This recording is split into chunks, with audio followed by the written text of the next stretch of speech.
Hello. I have another filet crochet top for you today. This one has a low scoop back and no ties in the back, but you can adapt it to have ties because basically I go through all of this in the ebook, but I can do it in the round and make it fit nice and tight because I can squeeze it over my chest. If you feel like you can't squeeze the bottom bit over your chest to actually wear the top, you might need to do a split down the back and have either ties or buttons, something that allows you to put it on and wear it. I don't have too much going on in this department, so I can squeeze it on and it remain quite tight around my body, but I'm able to get it on. But you just may have to adapt it to have some sort of closure in the back if you feel like you can't squeeze it over your chest. I'll leave a link in the description so that you can get the ebook, which has the actual design in it, and also sizing and pattern adjustment tips and the steps as well if you want to follow along with words and pictures. So yeah, I will get into the tutorial now. So before we get into it, I'll just explain a filet crochet grid, which is made up of blank and filled in squares to make up your design. So I've got this little section of a grid pattern and I'm going to talk you through it right to left, just so that you fully understand what each grid square means. So for this section, it's a double crochet, chain, double crochet, chain, double crochet, double crochet, double crochet, double crochet, double crochet, double crochet, double crochet, double crochet, double crochet, double crochet, double crochet, chain, double crochet. I feel like I've said double crochet so many times it doesn't even feel like a word anymore, but that's how we kind of read the grid pattern. So you'll definitely get used to this, but the first time you do it can be a little bit confusing. But the easiest way to look at it is that every white square is a double crochet, a chain, and a double crochet. That's in its complete form, and just thinking of it as a square on its own and not considering the squares it's next to. And then in the same way, if you're thinking about the square on its own, a filled in square is 3 double crochets. So as you'll now notice, every single grid square actually equals 2 stitches. So we have to bear this in mind when starting our project. So the grid pattern I made for my sizing ended up being 100 columns long, which actually means that my starting chain needs to be 200 chains long. I'm using the Hobbii Rainbow Lace Yarn, and I actually used 2 balls of this in the end, or like 1 and a bit, and I used a size 2mm hook. So now that we know the length of our starting chain, we can go ahead and do it. So you just want to chain 200 times, or however many you work out yours to be.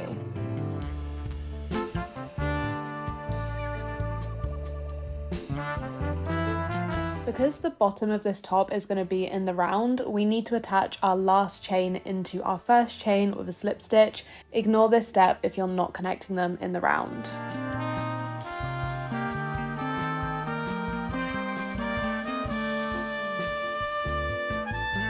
You then want to chain up twice and turn your work.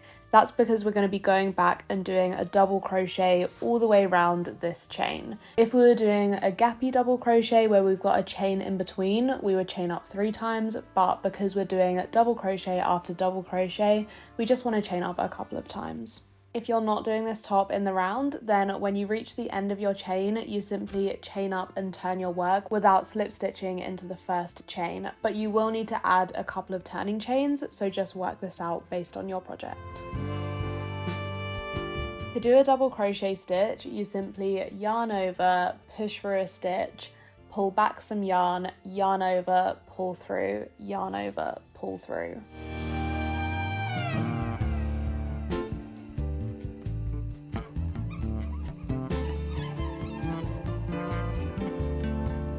Once you've double crocheted around your entire chain, you then want to attach your last stitch to your first stitch so that we're completing the round. And you just want to do this the same way that we connected our chain in the round by doing a slip stitch from the last stitch into the first stitch. And then we're going to chain up and turn our work.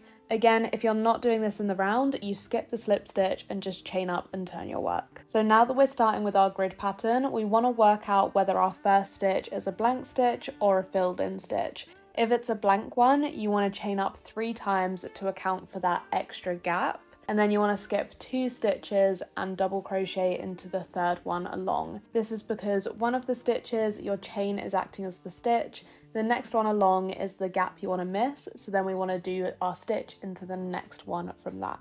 For this row and for all of the following rows, you just want to follow what your grid pattern is saying. So you want to be doing a chain and a double crochet when you've got a blank square, and a couple of double crochets when you've got your filled in square.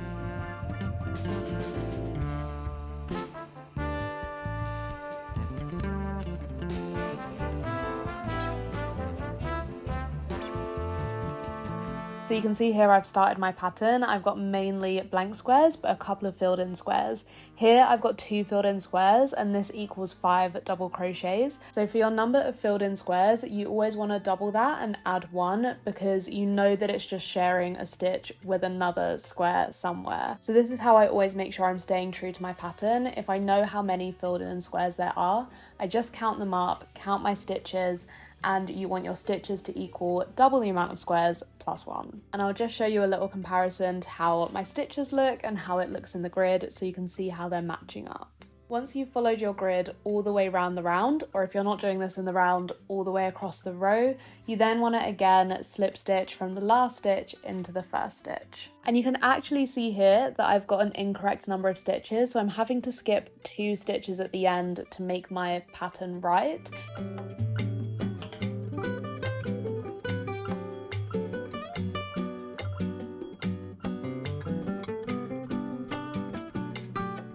So you can see here that I'm just skipping 2 stitches for my final gap, and then the rest of the rows will be right. And I really feel like it doesn't notice and it doesn't warrant going back to change it, but ideally here you would just be skipping 1 stitch before finishing your row or closing up your round. And once you've closed up your round or finished your row, you just want to chain up, turn your work, and work back around. And then you basically keep repeating this process row after row, following your grid pattern, making sure to turn your work at the end of each row, and also making sure you're reading from opposite ends of each row of your grid every time you turn your work. So you kind of want to be turning your grid at the same time.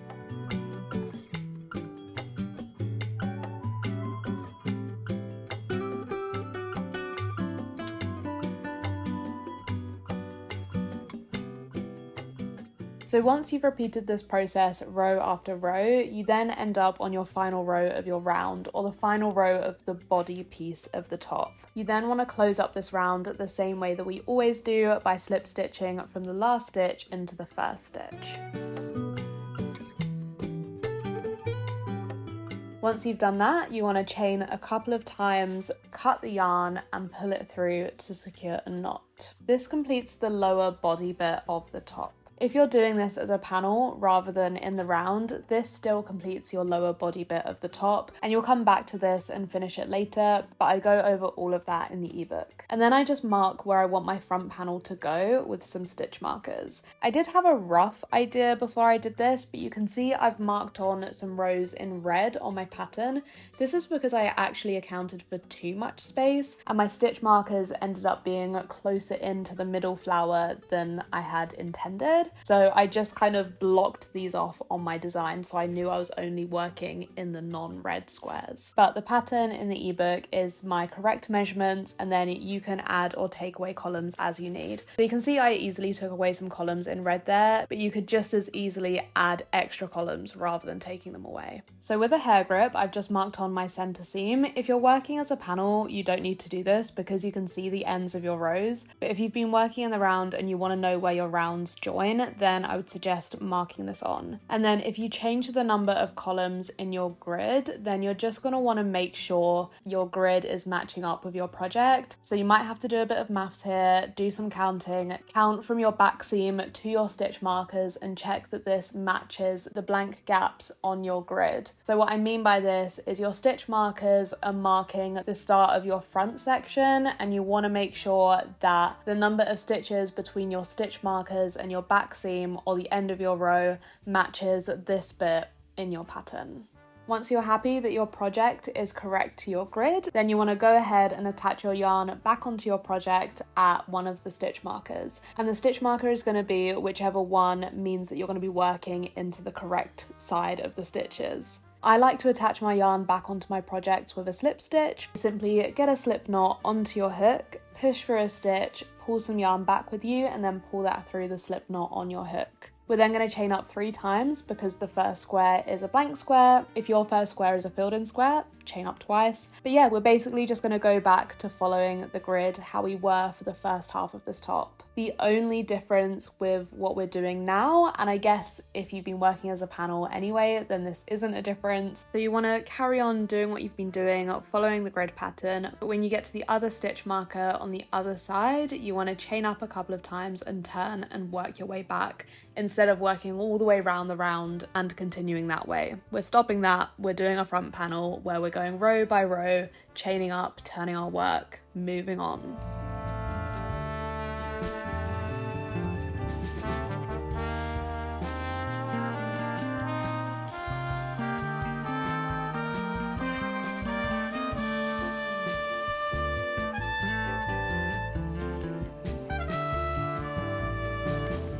Once you've finished the flower design of the front panel, you can then add as many blank rows on top of this as you want, just to bring the neckline up as tight as you want. So I wanted a fairly scooped neck, so I didn't do too many more rows, but if you want a higher neck, just add more blank gappy rows to your project. And I always find it best to just keep trying it on at this stage. For my straps, I wanted to start them being 12 gappy squares wide, but we will reduce this slightly, and I do mean ever so slightly, to give a bit of a round neck.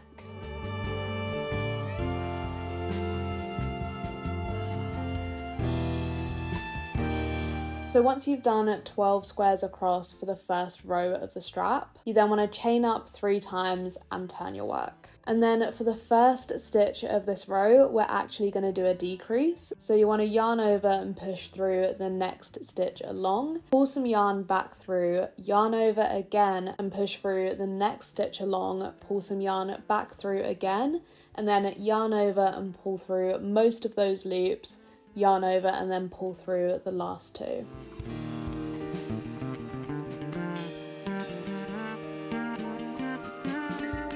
And then the rest of the stitches in this row are just going to be our normal chain and then double crochet. When we reach the other end of the row, we then want to chain up 3 times and turn our work.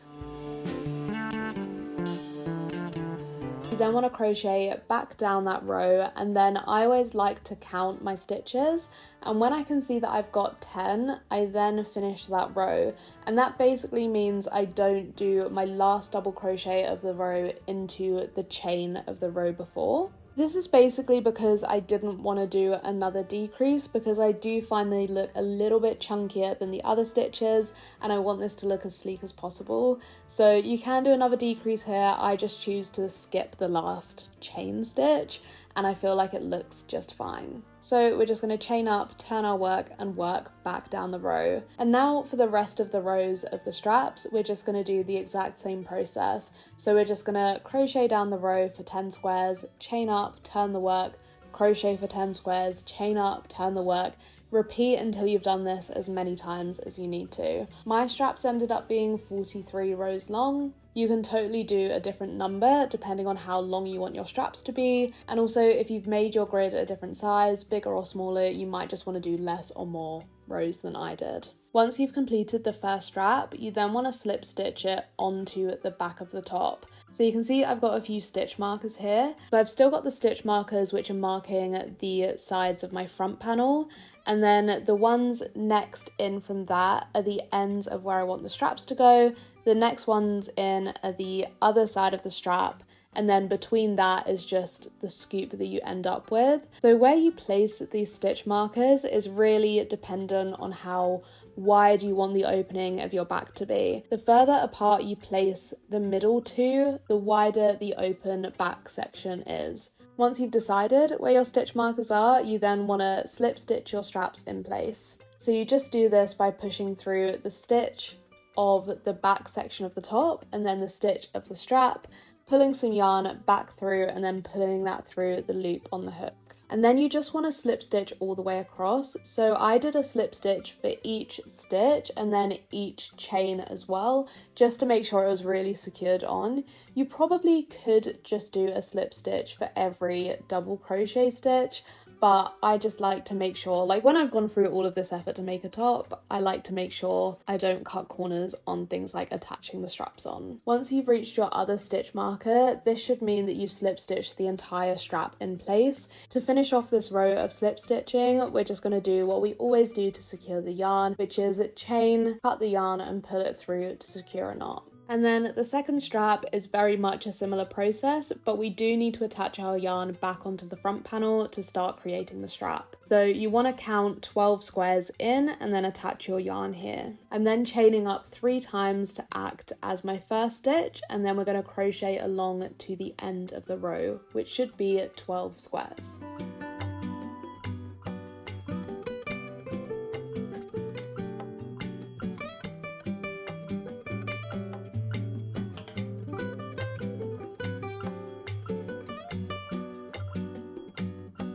Once we reach the end of that row, we're going to chain up 3 times and turn and work our way back down that row.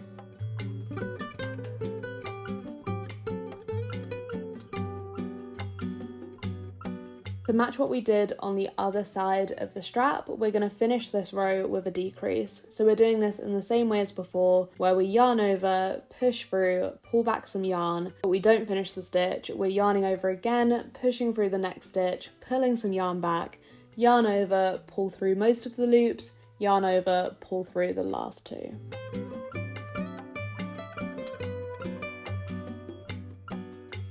We're then going to chain up 3 times and turn our work.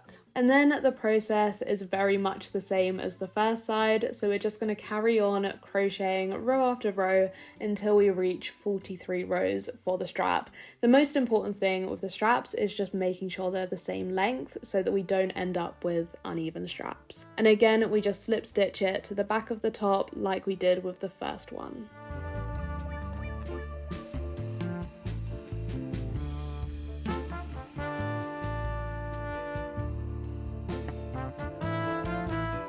So we are almost done with this top, and you can finish it here if you'd like, but I just like to add a few extra details to really finish it off. So on all of these open edges, I like to do a couple of rows of double crochet just to make them really nice and neat. So I'm attaching my yarn back onto my project with a slip knot on my hook, pushing it through, pulling some yarn back and pulling that through the loop on my hook. So I'm attaching my yarn back on with a slip knot. I don't know why I describe it every time, but hopefully maybe it helps. And then to start the row, I'm chaining up twice. I'm then going to do 2 double crochets for every gap. This is because each gap is made up of a chain and a double crochet, so if I do 2 into every gap, I'm keeping the stitch numbers the same. And then you basically just want to do this the entire way around the edge.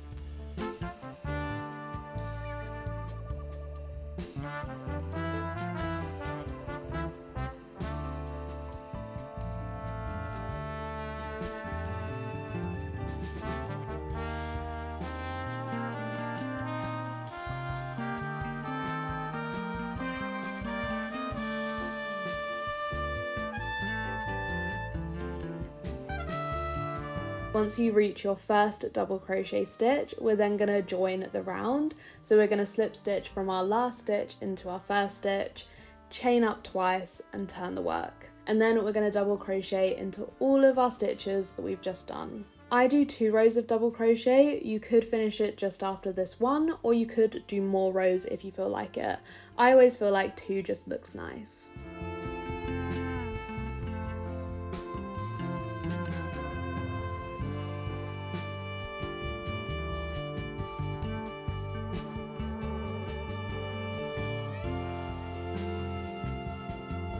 Once you've double crocheted into all of your crochets from the round before, we're then going to close up this round with a slip stitch. Then we're going to chain up twice, cut the yarn and pull it through to secure a knot.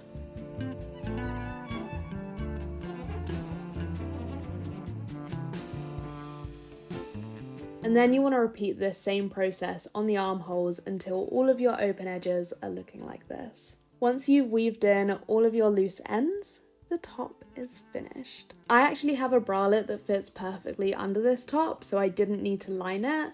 But if you want to wear this without a bralette, then you might want to add a panel of white lining to the front.